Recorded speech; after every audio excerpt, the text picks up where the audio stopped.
presenta este momento Marcelo Pelleriti Wines.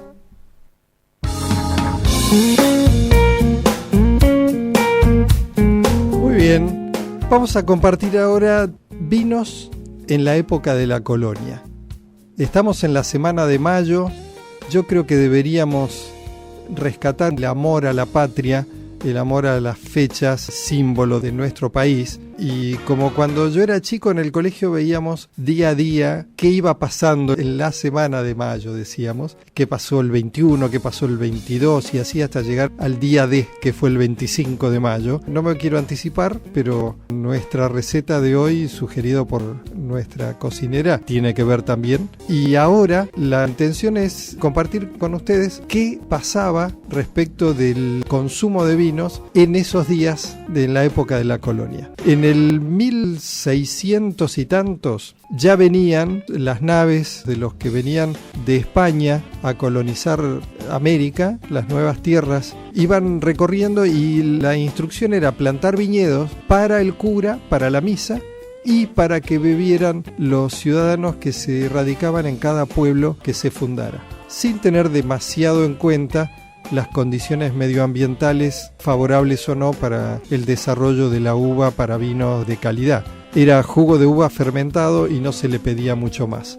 Naturalmente hubo lugares como varias zonas privilegiadas de Chile, como en el norte de nuestro país, Salta, Tucumán, en Cuyo desde ya, y algo en el sur, donde las uvas empezaron en forma espontánea, en forma natural, a dar mucho mejor calidad. Tanto que en esa época colonial, desde España, venían los vinos y los productores y comerciantes que en ese monopolio del comercio que tenían los españoles de ida y vuelta entre España y América, sin dejar entrar, al menos no oficialmente, a otros países, los vinos que se traían de España eran principalmente de la zona de Sevilla, de Andalucía en general. Esos productores de esa área eran los que abastecían los vinos para estos virreinatos del Alto Perú y con posterioridad la creación del virreinato del Río de la Plata. Pero esos vinos llegaban avinagrados por las malas condiciones del viaje y al doble de precio que los vinos que podían producirse y transportarse, aún se transportaran en carretas y por malos caminos desde la zona de Cuyo.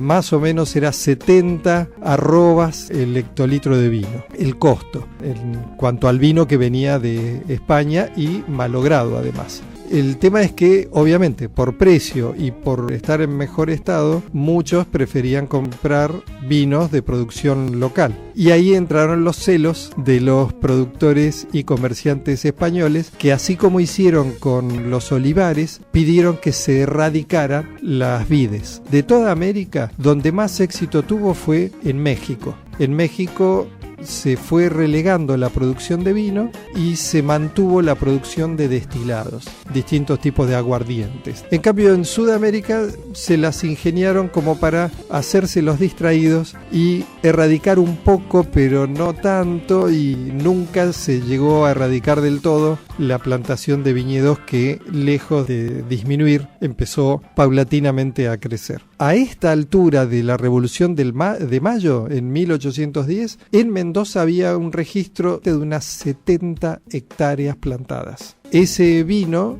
se hacía principalmente con la llamada uva país en Chile y uva criolla chica, según la denominación con que se la conoce todavía hoy y se sigue produciendo en la zona de Cuyo. Y esos vinos, que en su gran mayoría eran tintos.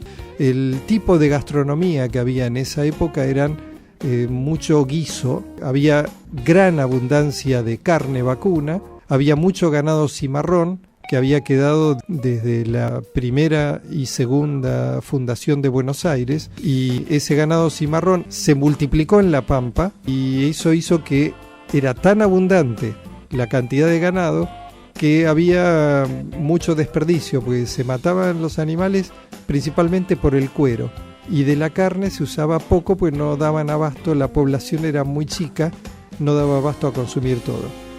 Esos guisos, que incluían carnes y vegetales, eran acompañados con tintos que ¿Saben cuál era el lagar donde se elaboraban? En cueros vacunos, cueros de vacas grandes o de toros, que se afirmaban a 2 barras de madera, como si fueran las barras paralelas de un gimnasio, en un modo como que si el animal estuviera vivo estaría el lomo hacia abajo y las patas hacia arriba, y era lo suficientemente firme el anclaje como para que pudiera soportar el peso de ese odre de cuero lleno de uva y el peso de 1 o 2 personas que estaban pisando la uva arriba. Y ese cuero que hacía como una forma de bolsa, aprovechaban también la forma natural del cuero y por lo que había sido el ano del animal, drenaba el jugo de la uva que se iba pisando. Ese drenaje caía en unos baldes que eran también de cuero y esos baldes se llevaban y se volcaba en tinajas de arcilla y allí se dejaba fermentar. Con posterioridad se empezó a traer de a poco algo de tonelería, toneles de madera, incluso se fueron armando también aquí, como para el almacenamiento. Tanto en los toneles como en las vasijas se dejaba un tiempo almacenado hasta que llegara el momento de la expedición.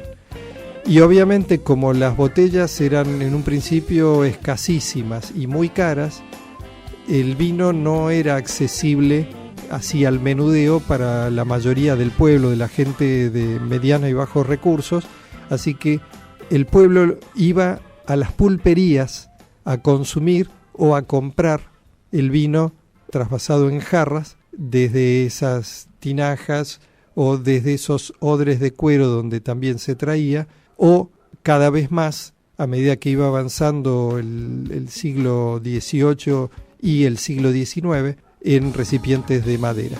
Y por último, un tip adicional: el gran José de San Martín, en su gesta, mientras fue gobernador en Cuyo, con asiento en Mendoza y preparaba el ejército que después cruzó los Andes, se ocupó de que los soldados tuvieran una ración de 1 litro de vino diario.